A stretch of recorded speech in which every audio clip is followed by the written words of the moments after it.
இப்பேற்பட்ட இந்த அற்புதமான பழமுதிர்ச்சோலை முருகன் என்ன விதமான கனிகளை கொடுக்கிறார்? இன்பக் கனியை கொடுத்து கொண்டிருக்கிறார், இல்லற கனியை கொடுத்து கொண்டிருக்கிறார், புத்திர கனியை கொடுத்து கொண்டிருக்கிறார். இன்பக் கனி அப்படின்னா கிரகச்சாரங்களுக்கு அப்பால் பட்டு அதிகமாக பணம் இருந்தாலும் அதிகமாக பணம் இல்லாட்டினாலும் சந்தோஷமான அந்த கனி வேணும்னா செல்லுங்கள் பழமுதிர்ச்சோலை முருகனை சேவிக்க.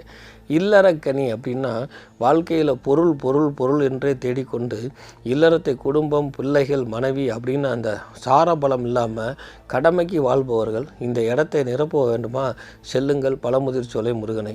அடுத்து புத்திரகனி அப்படின்னு சொல்லுவாங்க. புத்திரகனினா நல்ல மக்கட்பேறு வேண்டும்னு சொல்லுவாங்க. இன்றைக்கி மக்கட்பேறு குறைவான அம்சம் இருக்கக்கூடிய இந்த காலகட்டத்தில் நல்ல மக்கள் பேர் கொடுக்கக்கூடியதுனால தான் அந்த கனியும் இவன் அருளானா. அந்த முருகனை போய் சேவிச்சுட்டு திருமணமான புது தம்பதிகள் இந்த 30 நாள் கடந்து பழமுதிர்ச்சோலை முருகனை போய் சேவிச்சா நல்ல நட்சத்திரத்தில்